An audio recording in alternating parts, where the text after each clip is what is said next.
બોલો ગજાનન મહારાજ કી જય। એ શિખાવની અંદર બધા ધ્યાનથી સાંભળજો। માણસો જીવનમાં અહંકાર રાખે, ખરાબ ભાવ રાખે, તેની શું ગતિ થાય, બધા ધ્યાન દઈને સાંભળજો। તો એ નાગપુરની અંદર સેગાંવ નામનું ગામ આવેલું છે અને એ સેગાંવમાં જેમ શિરડીમાં સાંઈ બાબા હતો એવી જ રીતે સેગાંવની અંદર એ વલ્લવ હતો સાંઈ બાબાની જેમ, એમનું નામ ગજાનન હતું। બધા લોકો એને ગજાનન મહારાજથી ઓળખતા અને સમયાંતરે એમણે બાબાની જેમ બધી લીલાઓ કરવા લાગ્યા।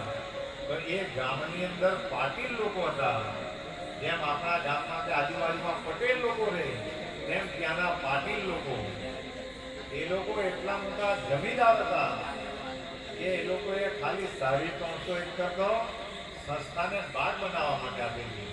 બધા ધ્યાનથી સાંભળજો, 350 એકર જમીન તો ખાલી બાગ બનાવવા માટે આપેલી। તો તમે ખાલી વિચાર કરો કે મોટી હસ્તી કેટલી મોટી હશે। અને આપણા પર ખાલી ને ખાલી થોડીક જમીન હોય એટલે આપણને બધાને ઘમંડ આવી જાય, પણ આ દુનિયાની અંદર શેર કરતા સવા શેર ભગવાને નિમેલા છે। તો એ પાટીલ લોકોને જે તે સમયે એવું ઘમંડ હતું કે આ ગામના પાટીલ લોકો અમે છે 5 ભાઈઓ હતા, એ લોકો હરી, પાટીલ, હરી, ખંડુ એવા એમના બધા નામ।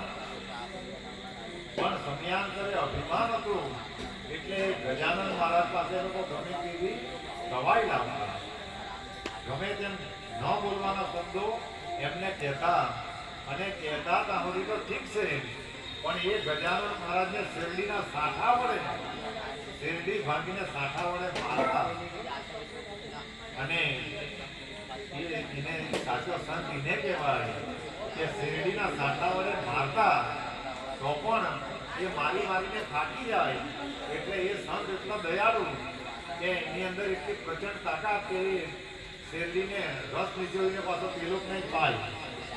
બધા ધ્યાનથી સાંભળજો, સંત કોને કહેવાય કે એને હેંડીના હાથા વડે મારે, મારી મારીને થાકી જાય, એનો રસ કાઢીને પેલો નહીં પાય કે ચાલ તમે કામ બહુ સારું કર્યું, થાકી ગયા છે, આ રસ પીવું।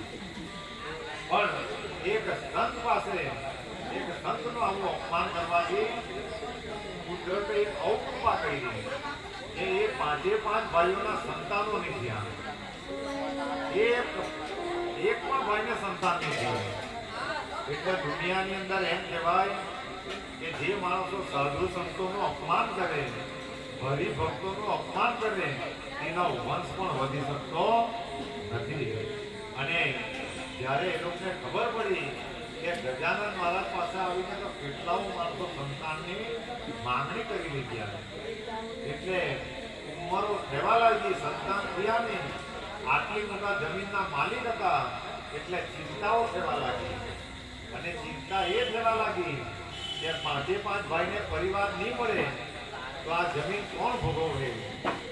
અને જ્યારે ચિંતા થઈ, મનનો અહંકાર છોડ્યો અને બધા ભાઈઓએ ચર્ચા કરી કે આપણા જ ગામમાં ઓલ્યો અને એ જો લોકોને સંતાન આપે તો આપણને કેમ નહીં આપે, પણ આજ સુધી આપણે અહંકારમાં રહ્યા, એટલે આજે અહંકાર છોડીને એક સંતના ચરણમાં જઈએ અને 5 ભાઈ અહંકારને બાજુએ રાખીને એ ગજાનન મહારાજ પાસે જ્યાં લાકડી પડી જાય એવી રીતે નમી પડ્યા અને મહારાજને એમ કહ્યું કે એ મહારાજ, આજ સુધી અમે તને બહુ દુઃખી કર્યો અને ની કહેવાના શબ્દો કયા, તને માર્યો પણ નહીં અને એનો પાપ અમને લાગ્યો। તો આજે અમારા 5 ભાઈને એક સંતાન પણ નહીં થયું, પણ હે ગજાનન મહારાજ, આજે અમે તમારા ચરણમાં આવ્યા છીએ, તમે કૃપા કરીને એક સંતાન પણ અમને આપજો। આ દુનિયાની અંદર જીને જીને ઘમંડ આવે, ભગવાનને ઉતારી લાગતા કંઈ પણ વાર લાગતો નથી। એટલે ભગવાન આપણને ગમે એટલું આપે પણ એનો કોઈ પણ દિવસ અહંકાર રાખવો નહીં। અને જ્યારે સંતના ચરણમાં નમી પડ્યા અને વિનવણી કરી કે એ ગજાનન મહારાજ, અમારા પરિવારનો પણ તમે કૃપા કરો અને એક સંતાન આપવાની તમે કૃપા કરો।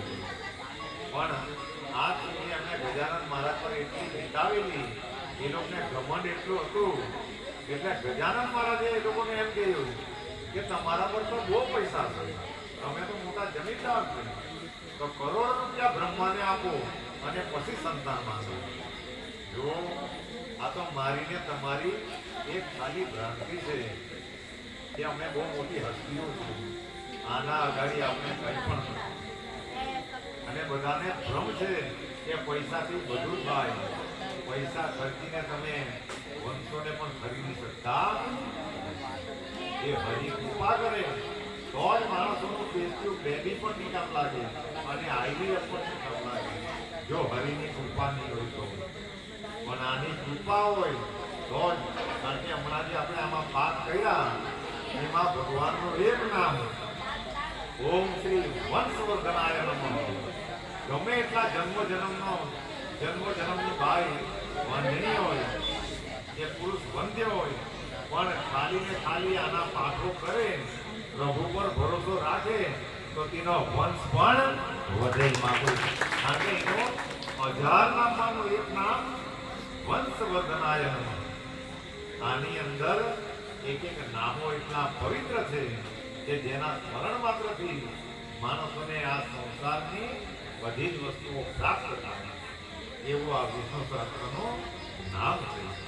તો જેમ નબી પડ્યા અને એ લોકોએ મહારાજે એમ કહ્યું કે કરોડ રૂપિયા બ્રહ્માને આપો તો તમને સંતાન આપશે, પણ એ લોકોનો અહંકાર ઓગળી ગયો અને મહારાજે કૃપા કરી. મહારાજે 5 ભાઈઓને એમ કહ્યું કે 1 વર્ષની અંદર તમારા બાળક આવી જશે. પણ આજે બહુ સારી વાત કે તમે મારી પાસે આવીને એને ભીખમાં માંગો છો, ભિક્ષામાં માંગો છો, એટલે તમને જીવનભર તમારી અંદર અહંકાર નહીં આવે, તમને યાદ રહે કે અમે ભીખ માંગીને. એટલે જે માણસો ભિક્ષા માંગે એને કોઈ દિવસ અહંકાર આવી શકતો નથી. એટલે તમને એ સ્મરણ રાખે, એટલે એ જન્મે એટલે એનું નામ ભીખું પાડજો કે મારા પર ભીખમાં તમે માંગેલો છો. એટલે તમને જિંદગીભર યાદ રહે, જિંદગીભર તમે વિવેકથી યાદ રહે. અને એમ તો તમારા પાપ એટલા બધા છે કે એ ટકશે નહીં. જો આજે ભંડારા થાય એ સામાન્ય નથી. તમારા પાપ છે, તમને સંતાન મળ્યું છે તો એ ટકશે નહીં. તો એક કામ કરજો કે એ જે દિવસે જન્મે તે દિવસે જેટલા પણ ભક્તોને જમાડાય તો એ રસ પૂરી અને દાળ ભાત નાખતો જમાડ આપજો.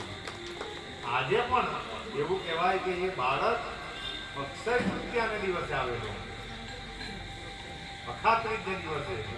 આજે પણ તમે તે ગામની અંદર અક્ષય તૃતીયાને દિવસે જાય તો ત્યાં એ પાટીલ પરિવાર લાખો ભક્તોને આજે પણ જમાડે.